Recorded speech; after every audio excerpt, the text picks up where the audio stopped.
할렐루야, 반갑습니다. 네, 자리에 앉아 있다가 오늘은 무대에 올라왔습니다. 환영하고 반갑습니다. 오늘 말씀을 같이 묵상하면서 저희 안에 있는 열정이 회복되고 또 기도의 자리, 말씀의 자리를 사모하는 우리 모두가 되기를 축복합니다. 6.25 전쟁이 한창이던 1952년 김춘수 시인은 이런 시를 발표했는데요. 화면에 띄워져 있습니다. 내가 그의 이름을 불러주기 전에는 그는 다만 하나의 몸짓에 지나지 않았다. 내가 그의 이름을 불러주었을 때 그는 내게로 와서 꽃이 되었다. 이름이 불릴 때까지 그 존재는 단지 하나의 몸짓에 불과합니다. 아직 정체성이 확립되지 않은 그런 모호하고 불확실한 상태인 것이죠. 그러나 그 이름이 불리워진 순간에 그 존재는 생명을 얻고 또 본연의 아름다움과 가치를 또 얻게 됩니다. 시인은 그 아름다움과 생명력에 대해서 꽃으로 표현했습니다. 창세기 2장에는 아담이 한 일이 있는데요. 그것이 바로 이름을 부르는 일이었습니다. 각 생물을 하나님께서 불러 모아주셨고 그들에게 이름을 불렀을 때 그것이 그들의 정체성이 되었어요. 모든 가축과 공중의 새와 또 들에 있는 모든 짐승들에게 이름을 지어주었습니다. 창세기 1장에서는 하나님께서 친히 이름을 지으시는 장면이 나옵니다. 빛과 어둠을 나누셔서 낮과 밤이라고 칭해 주셨습니다. 물을 한 곳에 모아주셔서 바다라 칭해 주시고 드러난 땅을 묻히라고 칭해 주셨습니다. 그런데 각 생물의 이름만큼은 하나님께서 아담에게 맡기셨어요. 인간에게 처음 부여하신 창조적인 권위입니다. 창조적인 권위. 아담이 부르는 대로 실제로 그것의 이름이 되었습니다. 하나님께서 인간에게 신적 권한을 위임하신 것입니다. 성도 여러분, 우리들의 말에는 하나님께서 부여하신 권위가 있다는 사실을 꼭 기억하시기를 바랍니다. 성경 곳곳에는 이름을 새롭게 지어주시는 이야기가 등장하는데요. 창세기 17장에 보면 존귀한 아비라는 뜻을 가진 아브람을 열국의 아비라는 이름의 아브라함으로 단지 한 글자 차이지만 바꿔주셔서 하나님께서 그의 지경을 넓혀주시는 장면이 나옵니다. 한 가정의 아비에서 이제 열방의 아비가 된 것으로 지경이 확 넓어졌죠. 마태복음 16장에서는 예수님께서 시몬을 부르시고 그에게 이름을 주시는데 페트로스, 곧 반석이라 부르시며 이 반석 위에 내 교회를 세우시겠다라고 말씀하셨습니다. 하나님께서 이름을 바꾸시는 것은 단순한 호칭의 변경이 아닙니다. 그 사람의 정체성과 인생의 방향을 새롭게 하시는 사건입니다. 일제강점기 때 1912년 미국 남장로교 파송을 받아 22년간 나환자와 고아들 그리고 미혼모들을 돌보셨던 서석평 선교사님께서 하신 여러 사역 중에 중요하신 사역이 바로 이름 짓는 것이었습니다. 이름도 없이 누구누구의 엄마, 안동댁, 개똥어멈, 큰년이, 작은년이 이런 식으로 여성들의 이름은 존재하지 않는 그들을 향해서 또 차별 속에서 또 인간의 존중을 받지 못하던 조선 여성들에게 이름을 지어주셨습니다. 그리고 하나님의 사랑받는 자녀라는 그 존재 가치를 세워주신 분이 바로 서서평 선교사님이십니다. 오늘 한 절의 말씀을 보았는데요. 다시 한번 오늘 본문 창세기 27장 19절 말씀을 같이 함께 읽겠습니다. 화면 띄워주실 텐데요. 네, 19절 말씀 같이 읽겠습니다. 시작. 야곱이 아버지에게 말했습니다. 저는 아버지의 맏아들 에서입니다. 자, 일어나셔서 제가 사냥한 고기를 잡수시고 저를 축복해 주십시오.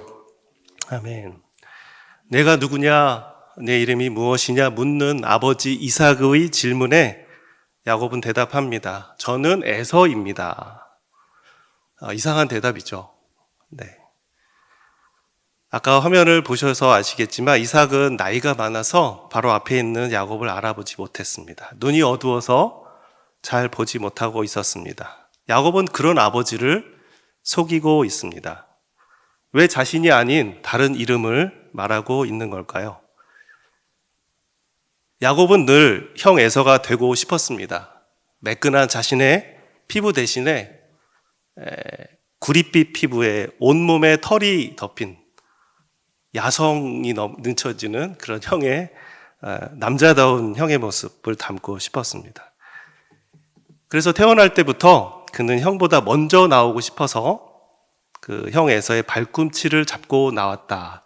발꿈치를 잡은 자라는 이름의 야곱을 이름을 갖게 됐죠. 이름도 좀 고상하게 지어주시면 좋았을 텐데 그 이름처럼 그는 살아갑니다. 평생 무언가를 잡으려고 부지런히 애쓰며 살아가는 야곱의 인생을 성경 속에서 저희들은 보게 됩니다. 야곱의 문제는 단순히 거짓말에 있지 않습니다. 더 깊은 뿌리가 있는데요. 창세기 25장 28절 말씀 화면에 나오는데요. 제가 읽겠습니다. 이삭은 사냥한 고기를 좋아했기 때문에 에서를 사랑했고 리브가는 야곱을 사랑했습니다. 아멘. 아버지의 인정의 부재, 이것이 야곱 이야기의 진짜 비극의 씨앗이었습니다.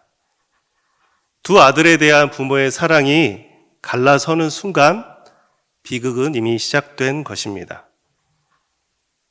아버지가 좋아하는, 그토록 좋아하시는 고기를 사냥할 수 없다는 것을 안 야곱은 대신에 형의 장자 명분을 팥죽, 그 당시 팔레스타인에서 즐겨 먹던 붉은색 그 렌틸콩 스프 한 그릇으로 그의 장자 명분을 빼앗는 사건이 있었죠. 그리고 오늘 본문에서는 아버지의 눈을 속여서 에서 대신에 이제 축복을 가로채는 야곱의 모습을 봅니다. 형 에서의 목소리를 흉내내고 에서의 옷을 입고 털로 손과 목을 덮어서 훌륭하게 아버지를 속이는 연기에 성공하게 됩니다. 야곱의 내면 깊은 곳에는 이런 갈망이 있었습니다. 아버지, 저 좀 바라봐 주세요. 저도 좀 인정해 주세요. 저도 잘하는 구석이 있잖아요. 무엇보다 당신의 아들이지 않습니까? 라고 하는 인정 욕구가 그의 마음 가운데 있었을 겁니다. 가면을 쓰고 또 타인의 삶을 흉내내는 것은 그 내면이 악하기 때문이라기보다는 종종 두려움에서 시작되는 경우가 많습니다. 야곱은 사랑받지 못한, 또 인정받지 못한 그 두려움 때문에 자기 자신으로 서지 못하고 에서를 흉내내는 삶을 살았습니다. 마침내 연기가 성공적으로 끝나고 아버지로부터 축복을 얻어냈습니다. 그토록 받고 싶었던 인정을 얻게 되었습니다. 그러나 그 순간 이제부터 에서를 피해서 도망자의 길에 들어서는 그런 신세가 되었습니다. 아버지를 속인 대가가 결코 작지 않았습니다. 한국 사회는 오랫동안 이렇게 비교하고 경쟁하고 하는 것이 유독 뿌리 깊은 그런 사회입니다. 1등만 살아남고 승자 독식이라는 표현을 쓰는 그런 세상이라고 저희 부모 세대들은 세대를 이어 그렇게 가르쳐 왔습니다. 경쟁이 치열한 이 문화 때문에 한국 사회는 빠르게 발전을 이루었지만 동시에 수많은 상처를 양산하기도 했습니다. 2003년 이후로 23년째 OECD 자살 1위를 유지하고 있는 것은 결코 우연이 아니라고 생각합니다. 부모들은 아이에게 이렇게 질문하실 때가 있어요. 아빠가 좋아? 엄마가 좋아? 아빠가 좋아? 엄마가 좋아? 네. 그런 질문은 하지 마셔야 됩니다. 네. 어쩌면 그 짧은 인생을 살아온 이 아이의 인생 최대 위기를 이 질문 속에서 어떻게 답해야 내가 살아남을 수 있을까? 이제 고민하게 되는 질문입니다. 그래서 어릴 적부터 엄마는 이런 게 좋고 아빠는 이래서 싫어. 난 엄마랑 살 거야. 라고 대답을 하는 순간 이제 어려움이 예상이 됩니다. 네, 비교하고 편애하는 것을 가르치면 안 될 것입니다. 이런 식의 비교와 경쟁하는 문화는 또 세상에서만이 아니라 사실 현교 현장에서도 나타나는 것을 보았습니다. 사역의 성과를 지나치게 부풀리거나 또 과장되게 표현해서 홍보를 하거나 또 다른 선교사님의 사역지의 사진을 또는 그런 성과들을 마치 본인이 기여한 것처럼 이렇게 가로채는 욕구가 또는 그런 욕망이 생길 때가 있는 선교사들도 있고, 심지어는 선교사들끼리 경쟁을 하다가 서로 깊은 상처를 안겨주는 경우들도 종종 듣게 되실 겁니다. 제가 있던 지역에서는 이렇게 서로 경쟁하던 선의의 경쟁을 하던 선교사들 중에 한 분이 다른 분을 정부 당국에 이제 선교 활동을 한다, 불법적인 이런 종교 활동을 한다고 고발을 해서 추방의 빌미를 제공해서 결국 선교사님이 나가시는 그런 사례도 있었고요. 그렇다면 그분들이 케어했던 이 성도들은 과연 복음을 어떻게 이해했을까? 그걸 생각하면 정말 아찔한 생각이 듭니다. 경쟁은 이렇게 무서운 결과를 낳는다고 생각이 됩니다. 사랑하는 성도 여러분, 저희 모두는 정말 이 끝없는 비교와 경쟁의 굴레에서 자유롭게 되시기를 축복합니다. 네. 야곱의 이야기는 이렇게 거짓된 인생으로 끝날 것 같았지만 하나님께서 드디어 그의 인생에 개입하기로 결정하십니다. 창세기 28장 12절 말씀 같이 한 목소리로 읽겠습니다. 시작. 그가 꿈에 보니 사닥다리 하나가 땅에 서 있는데 그리고 하나님의 천사가 그 위에서 오르락 내리락 하고 있었습니다. 아멘. AI가 만들어 주셨습니다. 네. 도망을 치다가 어딘가 모를 광야 한복판에 이제 야곱은 멈췄고요. 차가운 한기를 느끼며 돌베개 하나를 베고 그것에 의지하여 이제 잠이 들었는데 그 야곱의 모습이 보이셨죠? 여러분 살다가 인생에서의 멈춤은 인생의 실패가 아닙니다. 오히려 그 순간이 하나님께서 우리를 붙드시고 우리를 통해 일하시는 그 시작점인 것을 믿으시기 바랍니다. 야곱은 도망치다가 그 멈춘 그 자리에서 사닥다리를 발견합니다. 이것은 야곱이 쌓아 올린 구조물이 아닙니다. 하나님께서 야곱을 만나 주시기 위해서 광야 한복판에 친히 놓아 주신 다리입니다. 인간이 만들 수 있는 것은 고작 바벨탑 쌓기 놀이일 뿐이죠. 그것에 불과할 뿐입니다.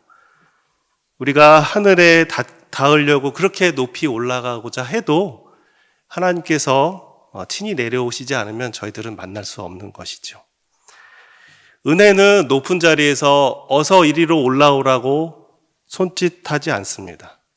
은혜는 바로 지쳐 누워있는, 외롭게 홀로 있는 우리 바닥 가운데, 우리 옆 돌바닥, 차디찬 돌바닥 가운데 와서 함께 눕는 것이 은혜입니다. 그 차가운 우리네 현실 가운데 하나님께서 친히 내려오시는 것, 그것이 하나님의 방식이고 하나님의 은혜입니다. 그렇게 하나님은 야곱을 만나셨습니다. 야곱을 만나신 하나님은 야곱을 질책하거나 추궁하지 않으셨습니다. 오히려 약속의 말씀, 축복의 말씀으로 그를 회복시키셨습니다. 이렇게 말씀하셨습니다. 내가 누워있는 이 땅을 너와 내 자손들에게 주겠다. 내가 너와 함께 있겠다. 내가 어디로 가든지 너를 지켜주겠다. 이 약속이 다 이루어질 때까지 너를 떠나지 않겠다 말씀하십니다. 이제 잠에서 깨어난 야곱은 고백합니다. 16절입니다. 화면에 띄워주시면 될 텐데요. 네, 야곱이 잠에서 깨어나 말했습니다. 참으로 이곳은 하나님께서 계신 곳인데 내가 몰랐구나. 내가 몰랐구나. 야곱에게 진짜 필요했던 것은 어디로 도망갈지 알려주는 지도가 아닙니다. 바로 하나님의 임재였습니다. 인생의 길을 아는 것보다 누가 그 인생과 함께 있는지를 아는 것, 그것이 먼저입니다. 어쩌면 도망자의 신세가 되어서 스쳐 지나갈 수 있었던 이 광야의 길이 어쩌면 그를 위해 예비된 필연의 장소, 하나님의 집, 벳엘이 되었습니다. 성도 여러분, 우리가 방황하는 그 자리 가운데서도 하나님께서 우리와 함께 하심을 믿으시기를 축복합니다. 그러나 야곱의 그 방황은 아직 끝나지 않았습니다. 야곱은 또다시 도망자 신세가 되는 장면이 성경에 다시 기록됩니다. 바로 에서가 아니라 삼촌 라반을 피해서 도망하고 있는 깊은 밤, 야복강가에 홀로 있는 야곱을 하나님께서 찾아오시고 그를 만나 주십니다. 그리고 새벽이 밝을 때까지 그와 씨름을 하십니다. 창세기 32장 27절입니다. 같이 함께 읽겠습니다. 시작. 그 사람이 물었습니다. 네 이름이 무엇이냐? 그가 대답했습니다. 야곱입니다. 야곱입니다. 오늘 짧게 읽었던 한 절의 말씀, 그 질문은 아버지 이삭의 질문이었습니다. 그리고 지금 읽은 32장의 질문은 하나님의 질문입니다. 근데 답이 다르죠? 이번엔 맞게 대답합니다. 네, 저는 야곱입니다. 하나님은 야곱이 누군지 몰라서 물으신 게 아닙니다. 야곱이 잃어버린 그의 이름을 다시 상기시키고 다시 그 이름을 찾게 하시기 위해서 그런 질문을 던지신 겁니다. 그를 정죄하기 위해서 말씀하신 게 아니라 치유하시고 회복시키기 위한 질문입니다. 하나님과 씨름을 하면서 몸에 있던 온 힘을 다 빼고 이제 하나님 앞에 선 순간 야곱은 더 이상 저는 에서입니다 라고 말하지 않습니다. 그 자리에서 그는 진정한 자기 자신을 발견합니다. 하나님은 잃어버린 이름을 되찾게 해주셨고 근데 이제 거기서 멈추지 않고 새로운 이름을 주십니다. 다음 구절 28절 함께 읽겠습니다. 시작. 그 사람이 말했습니다. 이제 내 이름은 더 이상 야곱이 아니라 이스라엘이다. 내가 하나님과 겨루고 사람들과 겨루어 이겼기 때문입니다. 아멘. 하나님과 겨루어 이긴 자, 그 뜻의 이름을 따 이스라엘이라고 그에게 새 이름을 지어주셨습니다. 이제 에서도 야곱도 아닌 바로 이스라엘입니다. 이것은 단지 호칭의 변경이 아니라 그에게 새로운 정체성이 생겨난 것입니다. 육신의 아버지로부터 받지 못한 그 인정이 이제 하나님 아버지에게서 전혀 다른 방식으로 채워지는 순간입니다. 어쩌면 끈질기게 고집센 인생을 살아온 그의 인생에 하나님께서 개입하셔서 오히려 그 고집스러움을 씨름을 통해서 인정을 해주셨습니다. 이제 야곱은 에서인 척 할 필요가 없습니다. 발꿈치를 잡듯 투쟁하며 쟁취하고 경쟁하는 인생이 아닙니다. 세상과 싸우는 사람이 아니라 하나님께 끈질기게 매달리는 사람입니다. 더 이상 속이는 인생이 아니라 하나님께서 친히 통치하시고 책임지시는 백성이 된 것입니다. 내가 다시는 너를 야곱이라 부르지 않겠다 말씀하셨습니다. 다시는 과거가 야곱의 현재와 미래를 지배하지 못하게 하겠다는 그런 약속입니다. 두려움이 엄습할 때마다 우리는 과거로 돌아갑니다. 야곱도 그러했을 것입니다. 과거의 야곱으로 돌아가는 것, 그것이 바로 우리의 연약함이지만 하나님은 끊임없이 그 순간 우리 가운데 오셔서 새로운 이름으로 새 정체성을 불러주십니다. 하나님은 야곱을 에서처럼 바꾸실 수도 있지만 그렇게 하지 않으셨고 오히려 야곱을 더 야곱답게 고치시고 새로운 부르심으로 그를 이끌어 주셨습니다. 더 이상 에서의 옷을 입고 에서의 털을 붙이고 에서의 목소리를 흉내내지 않아도 됩니다. 그럴 필요가 없습니다. 내게 주어진 고유한 하나님께서 주신 인생, 그 정체성을 발견하고 그 삶을 살아내게 하십니다. 주님은 이 시간 우리 가운데 말씀하십니다. 이제 더 이상 사람의 인정을 구하지 말고 내게로 나아오라. 저희가 씨름할 대상은 세상이 아닙니다. 어느 다른 누군가가 아닙니다. 바로 하나님입니다. 야곱이 하나님과 씨름하는 것처럼 하나님만을 붙들고 우리에게 놓여져 있는 해결하기 어려운 인생의 문제를 놓고 하나님과 씨름하는 것입니다. 우리 현장에 나가 있는 73개국 860여 우리 온누리 선교사님들의 삶의 모든 어려운 순간마다 다른 어떤 것을, 사람을, 재정을, 어떤 물질적인 관계와 그런 것들을 의지하지 않고 기도의 자리로 나아갈 수 있도록, 그렇게 해서 그들이 원하는 응답을 얻을 수 있도록 그렇게 목요 선교 집회에 오신 모든 분들이 중보해 주시면 좋겠습니다. 에서의 털을 뒤집어 쓴 그런 인생도, 또 비교하고 투쟁하며 쟁취하는 그런 야곱의 인생도 아닌 이스라엘, 하나님만을 붙들고 씨름하며 또 주님이 주시는 은혜와 축복을 끈질기게 간구하는 하나님의 자녀라는 새 정체성으로 살아가는 저희 모든 성도님들과 또 열방에 흩어지신 우리 선교사님들 되시기를 주님의 이름으로 축원합니다. 네, 시간 잠깐 기도하겠습니다. 사랑의 주님, 광야와도 같은 메마른 인생길 한복판에서 자신의 새 이름, 새 정체성을 발견한 야곱처럼 해결할 수 없는 인생의 문제와 고난들을 마주할 때마다 우리 하나님만을 붙들고 씨름하며 주의 축복과 은혜를 간구하고 오직 주님만 의지하며 주님만 따라가는 저희 모든 인생들 되게 하여 주옵소서. 예수 그리스도의 이름으로 기도드립니다. 아멘.